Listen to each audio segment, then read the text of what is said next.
So I think start with the short-term outlook first. Well, there's two good news. I think number one is that the global economic outlook is the best, the healthiest it's been since the global financial crisis of 2008. All right. So we're seeing the strongest economic growth, the most synchronized economic growth in 10 years around the world. 75% of all the countries in the world right now are growing, right, are posting positive growth. 75% of all the countries in the world right now are showing positive economic growth. For the first time in many years, every single one of the members of the G20 are posting positive economic growth, right? And that hasn't happened in a long time. So I think the external environment for Indonesia and developing countries is the most positive it's been in easily 7, 9, or 10 years. It's reflected in our exports, which are booming, right? So for the first 9 months of the year, our exports are up high teens, something like 17% year on year. And it's also reflected in robust investment inflows. Total investment is up mid-teens year on year, so about 13% year on year. And a lot of that is thanks to the extremely positive external environment. The second positive news is that I think after 3 years of hard work on economic reforms, we're finally seeing the results of those reforms. I think we're hitting record highs in survey after survey after survey, right? From World Bank Ease of Doing Business survey to United Nations UNCTAD survey of multinational executives around the world, to the global ratings agencies, S&P, Moody's, and Fitch, even things like the Edelman Trust Index, most recently in our airline safety rankings, we jumped from 150 to like 55, right? So I think 3 years of hard work on economic reform, on changing the mindset in the bureaucracy, on the nuts and bolts of the economy, I think we're seeing those efforts starting to pay off. I think, look, of course we want the economy to grow. Of course we want to create wealth. But I think we have to take the lessons of the last 10 years around the world very seriously about the dangers of inequality, right? Inequality is incredibly corrosive to a society. I think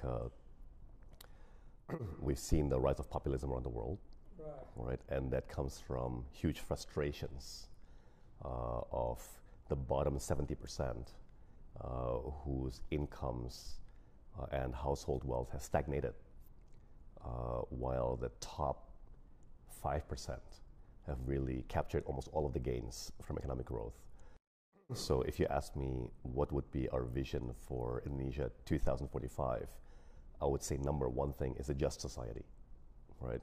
So I personally would not necessarily even aim for the highest economic growth rate or the biggest GDP in the world, because I do feel those things can overheat and backfire if that economic growth is not equitable, right? If the majority of the benefits of economic growth don't go to the majority of society, which means the bottom 70%, right? So I think above all things, I would want our country 100 years after independence to be a just society. Because without that, we will have so many difficulties with division among groups, division among the elites and the rest of society,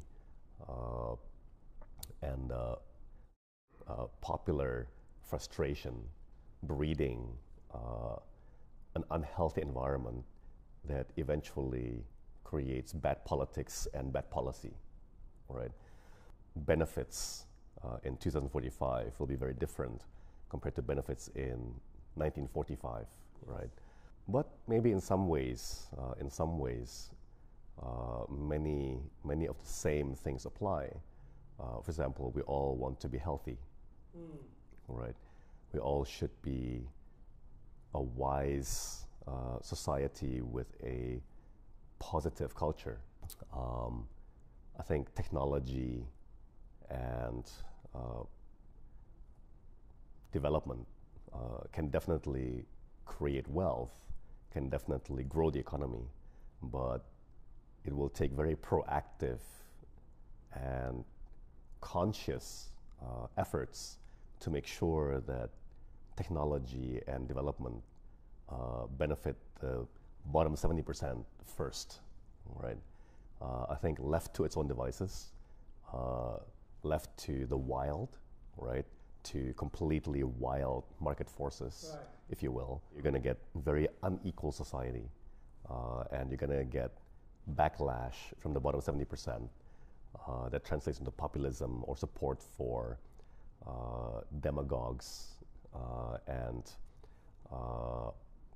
populists, right, who peddle lies and deceptions. So I think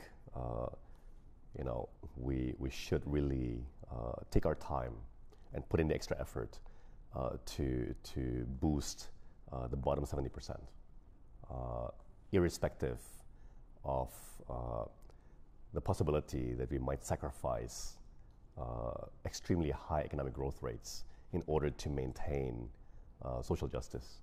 You're absolutely right. Eventually, what is at the root of social justice and social equity, right, or equality? We're not trying to achieve, and it would be impossible and misguided to achieve an equality of outcome, right? It's unrealistic to try to make everyone equally wealthy, right? What one can do is give everyone equal opportunity. We don't want any segments of society to be handicapped by bad health, by bad education, by bad infrastructure. We don't want good health to be something that's only available to the rich. We don't want good education and exposure to the world to be something that is only available to the rich. We don't want good infrastructure, clean water, abundant and affordable electricity to be available only to the rich, right? I think by focusing healthcare, education, and infrastructure on the poor or even the working class and the middle class, we would create an equality of opportunity. When I was chair of the National Christmas Committee in 2015, one of our activities for National Christmas was a charitable activity, Bakti Sosial, to a school for poor children in Kupang, East Nusa Tenggara, something that my dear wife put on the program and worked hard to support. So with the humble president, the simple president that we have, we don't want luxurious Christmas celebration, but more socially, oriented, more charitably oriented Christmas. And we went to this school in Kupang, and I think the principal of the school gave the speech that I will remember for the rest of my life. And she said that the only thing the poor people in that village needed, there's only one thing that they need, and that is to be given a chance, right? It's just to be given an opportunity. The rest, they can figure out for themselves. And to me, that was deeply striking, because it's true. Many of the children in the school were very talented, very energetic and enterprising, but they just need to be given a chance, right? They need to be given access to business opportunities, to internet connections, to equipment and networks, and also not be held back unfairly by bad health, by bad infrastructure, by lack of access to good education, and the rest, the human spirit will take care of itself. I believe the Indonesian people are naturally entrepreneurial, are naturally enterprising, and we just need to support them, right? The last thing we need to do is to try to regulate them or try to force them or micromanage them. Government's job is to create the basic infrastructure, right? To take care of the basics like utilities, water, electricity, transport, and then health, public health, public education. And then in many ways, our job is to get out of the way. Let the people do what they want to do, which is to make a better life for themselves. So first, we should start by not assuming that wireless data networks, 3G networks, 4G networks, and soon 5G networks will naturally blanket the entirety of Indonesia. We have a fairly unhealthy telecom sector at the moment.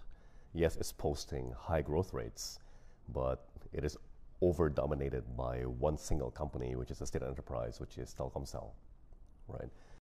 And that's causing bandwidth prices to be too high in those places where they don't have competition, and too low in places where they are allowed to crush their competitors with below market pricing, right?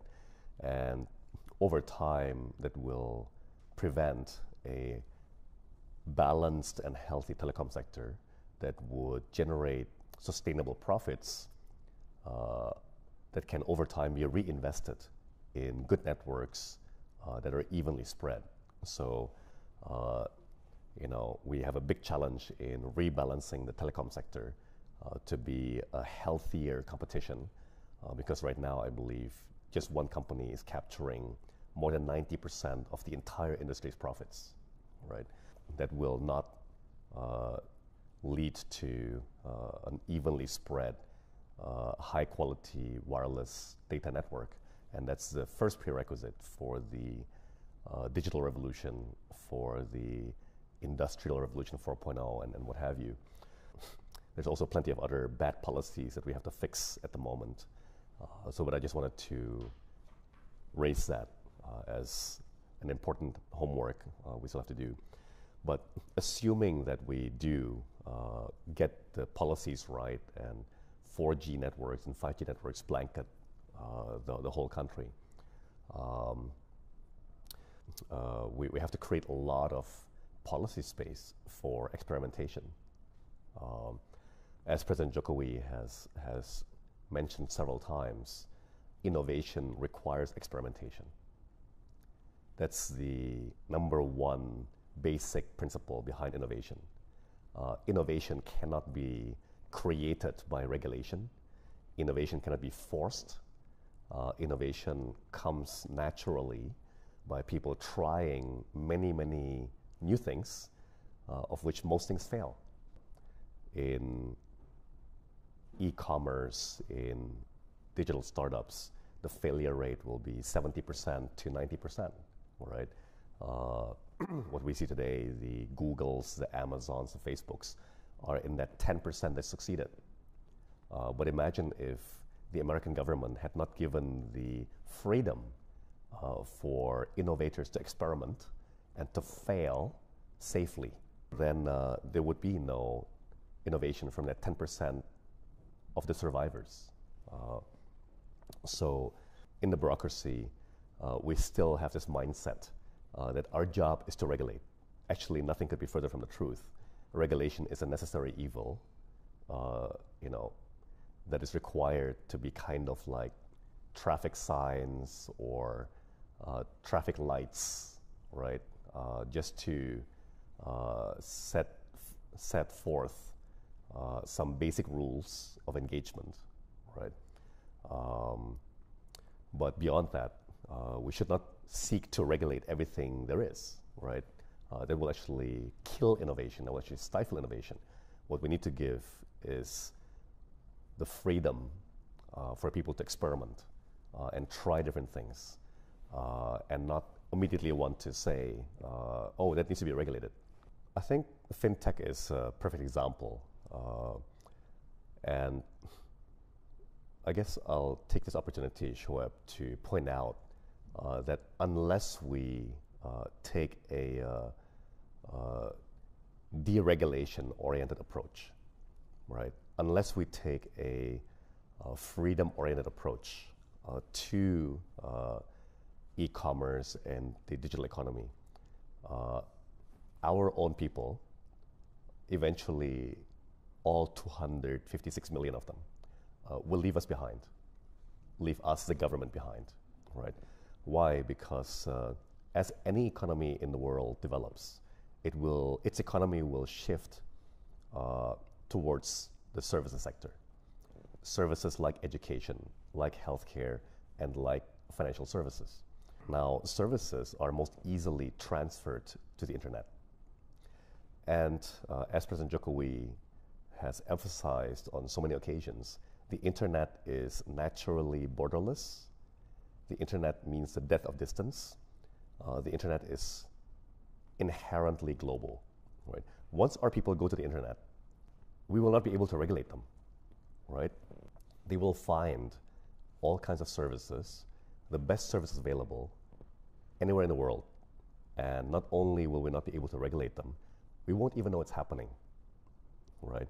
So financial services, for example, say for argument's sake that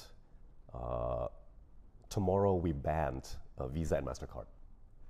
Just to use two examples. There's many others like JCB Card, Union Pay from China, American Express, PayPal, and so on. It would only be a matter of time until some enterprising innovator comes up with a virtual Visa card and a virtual MasterCard, which show up on a Indonesian consumer's mobile as a app, right? And with very few taps of the app, that consumer might transfer a certain sum of money into an overseas bank account. And then all the transactions done over the virtual Visa or the virtual MasterCard might be offshore overseas, right? Even among Indonesians, right? So Indonesians could transact with each other using offshore finance facilitated by digital apps. And we wouldn't even know about it, right? Until it's too late. These things have a way of then going viral, and we would only find out once there's already 30 million Indonesian consumers, right? And by then it's too late. Say we try to regulate it out of existence, we try to kill it, we would have massive demonstrations from 30 million extremely happy consumers, right? So what would happen then? We can't stop it. It's happened. It's all happening overseas and offshore, right? Why? Because we killed it onshore with regulations, with bad policy, right? So that is a danger. I think excessive regulation and bad policy risks driving everything to the internet. And once it's on the internet, it'll be in the wild, and it'll be global, it'll be offshore, beyond our reach. Already, I believe hundreds of thousands of our Indonesian consumers are taking online courses and studying using online resources every day of every week, right? And we don't regulate those sources of online instruction or online courses or online education, right? We don't even know it's happening. So again, the risk is if we don't keep up, if we don't modernize our policy, don't cut our regulations, don't make it super friendly and super easy to be onshore inside Indonesia in the official economy, in the formal sector, our people will just leave us behind and go into the informal sector, into the unofficial economy, onto the internet, offshore, where they are beyond our reach. Yes, it could potentially hollow out our tax base, right? Because not only would we not be able to reach our people there in cyberspace offshore and regulate them, we would also not be able to tax them very well, right? We would be able to tax the people, right? But we would, for example, not be able to tax the companies, the providers, because they don't market to Indonesians, they don't sell to Indonesians. Indonesians are going to them, right? They're operating out of tax-friendly, regulatorily friendly jurisdictions, and there's very little we would be able to do about it. People have, almost everyone has a misconception of what it means to have a large market, right? Or have a large country and a large society. I think the key phrase is actually the one you just mentioned, which is critical mass, right? Innovation tends to come from the most imaginative 1% of any population, right? But having 260 million people means that 1% is a lot of people, right? That's really what it means to have a large population or a large country. So 1% of 260 million people would be 2.6 million people, which is half of the entirety of the population of Singapore, for example, right? That's a lot of innovators. The key for any government would be to support these innovators to the max, right? To give them almost anything they want, anything they need, right? To get out of the way. And for us to do that, we really have to complete President Jokowi's mindset revolution. Because right now, in the elites of government, business, finance, really the elites in Indonesia, the rent-seeking mindset is very deeply rooted and very widespread, right? When we see innovators or success, our elites' first instinct is how to extort something from that success or that innovator, right? How to get a piece of it, rather than how to support it, or how to clear the way for it, right? As we know, the country continues to be hostage, as are many countries, or possibly even most countries in the world, are hostage to vested interests. And really, it's the moral responsibility of the leadership, the political leadership, the academic leadership, the religious leadership, the social leadership, the business leadership, to protect the innovators, right? To support the innovators, to create freedom for the innovators, to move the whole system forward, to move the whole society forward, and not allow vested interests or narrow interests or corrupt interests from sucking the innovators dry, right? From making life so frustrating for our innovators that they move to a neighboring country, right? That they move overseas and take their talent and their technology and their ideas to other countries, or they just give up entirely in frustration. So that's really our key challenge. I think property and real estate is extremely fundamental to any economy, in any century, in any cycle, in any era, right? President Jokowi recently quoted this fundamental principle, which is that internet means the death of distance, but it does not mean the death of location, right? Everybody still wants to be in that hot spot, in that hot location, right? And as you know, in retail, a lot of times people say location, location, location, right? Number one issue is location, number two issue is location, number three issue is location, right? So even though internet has meant the death of distance, all the talented people still want to meet up in a particular place. Everybody wants to be in New York City. Everybody wants to be in San Francisco. Everybody wants to be in Chicago and what have you. Everybody wants to be in Jakarta. Everybody wants to be in Bali. Everybody wants to be in Yogyakarta, and so on. So I think a few things. The job of the property and real estate sector is to create that hot location, right? That Silicon Valley-like, or Silicon Alley, or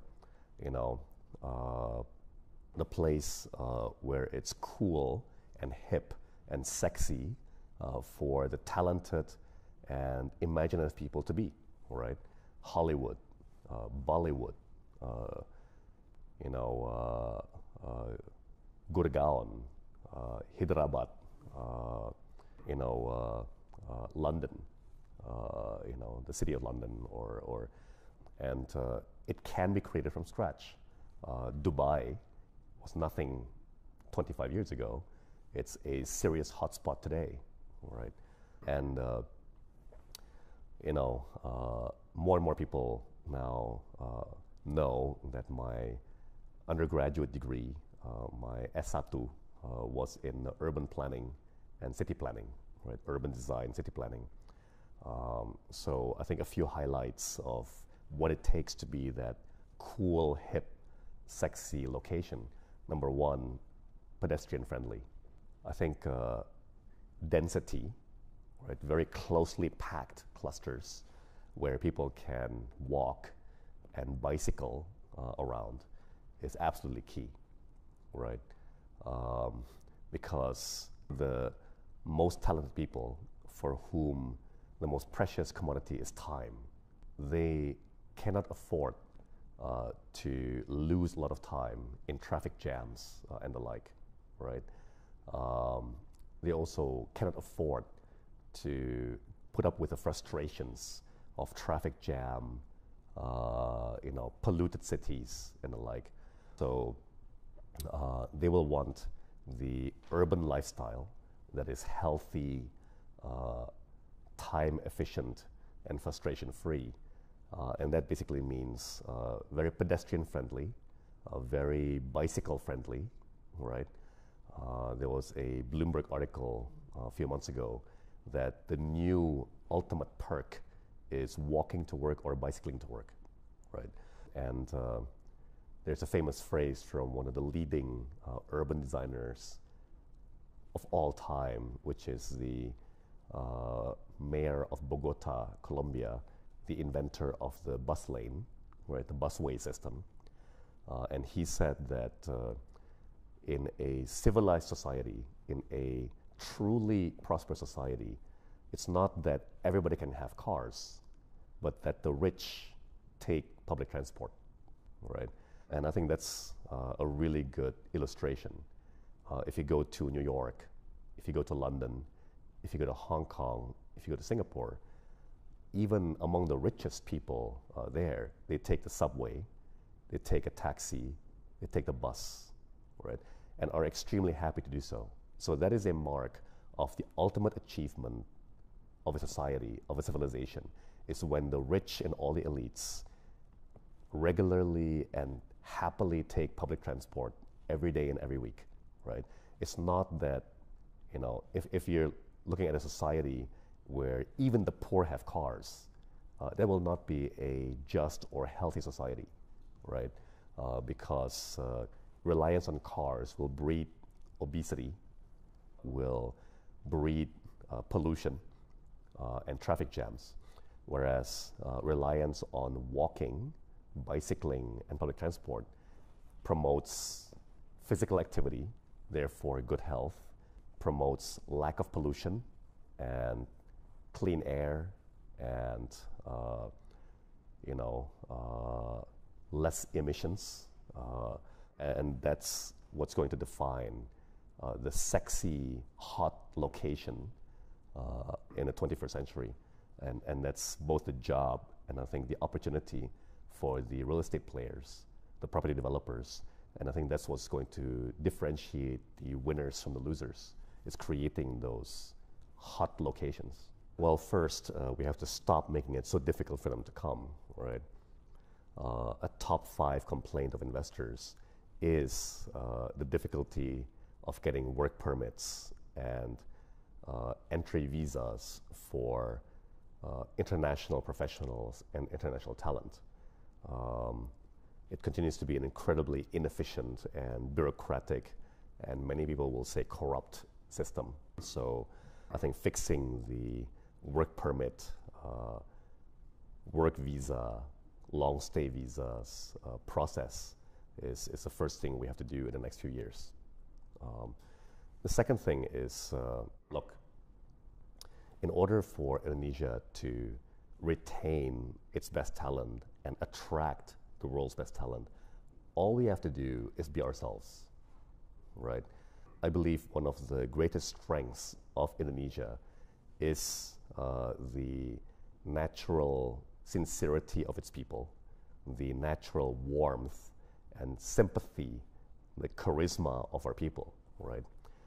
And that natural charisma and likability is rooted in our open-mindedness, our openness, our tolerance, yes, our moderation, our imagination and humor.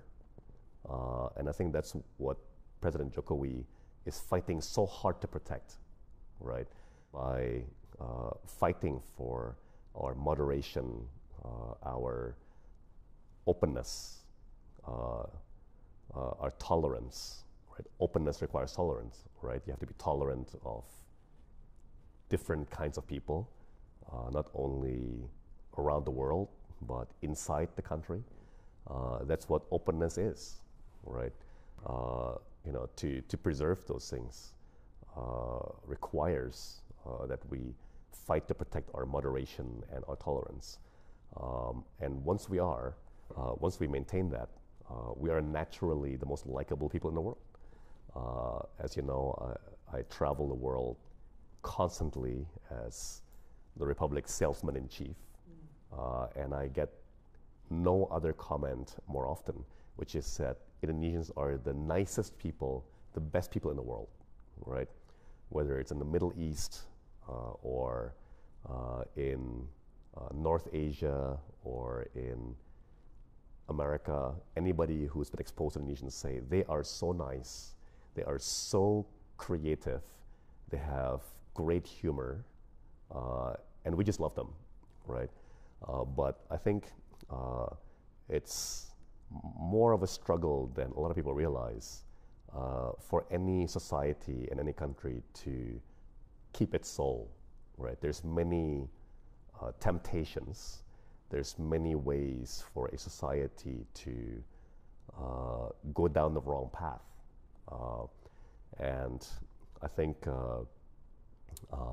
even some of the richest and most modern countries in the world right now are struggling to save their soul, right? To stick to their roots that made them successful, which was openness, tolerance, respect for opposite opinions, respect for different points of view, and keeping things positive and constructive. Many of the richest and most successful countries in the world right now are fighting the temptation to go negative, to go on the attack, to be offensive and defensive rather than open and constructive. So again, I think I'm a big believer of back to basics. Let's make sure we get those things right first. Our young Indonesians are so naturally innovative, so naturally embracing of technology. I don't think I have to worry about that, right? Our young society is famously technology friendly, famously early adopters of new technologies. So that's something we can rest assured. I think what I would remind our youth is that, you know, there's an old saying, the more things change, the more they stay the same, right?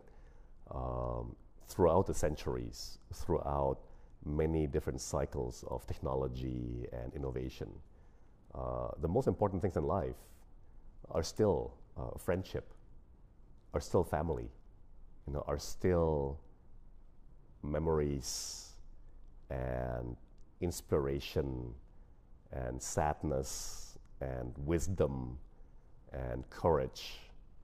You know, when anybody comes to the end of their lives, those are the things that they will take to their grave, right? Is being proud of those moments when they had to exhibit courage, right? When they were able to at least try to defend those who could not defend themselves, right? Those moments when we were able to help our fellow human being, those were the things that truly define our lives at the end of it, right? So I think even as we go giddy, we go dizzy with the pace of innovations, right? Drones, self-driving cars, artificial intelligence, right? Alexa, Siri, Google Assistant, Facebook M, as our machines talk back to us as we go into, you know, flying cars or robotic home delivery and so on. You know, at the end, we're still chasing the same thing, right? We still need, above all, friendship. We still want, or should want, above all, family, you know. And maybe the definition of family will evolve over time, but it's still family, right? I think having offspring, right, raising children, will always be one of the most fulfilling, most inspiring, and most mind-blowing things one can do with one's life. Now, not to belittle or in any way disparage people who cannot or do not have children, but I think it's worth keeping in mind these realities and not be distracted. Technology will forever be evolving. There will be a hot, sexy new thing every 10, every 20, every 30 years. But throughout time, what will be most important for human beings will remain, friendship, family, courage, love, inspiration, sadness, wisdom, right? So we have to protect those things at all costs from the from the temptations, the seductions, because again, it's so easy to go down the wrong path. A lot of technologies, a lot of innovations can be very seductive. They can actually prey on our addictions and our worst instincts, right? Outrage, anger, jealousy, all those things can be very tempting and even addictive, profit motive can even try to monetize the addictive nature of anger, of jealousy, of resentment, of indulgence, materialism. We have to constantly remind ourselves that what is truly important in life is not that jealousy, it's not that anger, resentment, hatred, but it's actually, courage, wisdom, family, honor. Those take humility and eventually wisdom. It's very worthwhile everybody putting their phones down from time to time. I would recommend, once a week, and actually take a big step back and think about friends, think about family, and not in a social media sort of way, right? But, what can I do for my friends right now? What can I do for my parents right now? What can I do for my kids right now? What can I do to make the world a better place, leave behind a better world? One other risk of this digital economy, the always online society, is we get very busy, or we get very frantic, and very dizzy with stuff, right?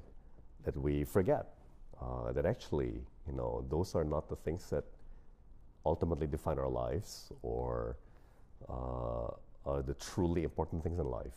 And I think we do need a digital detox, a wise step back to contemplate, to meditate on life, on friendship, on family, and on humanity, right?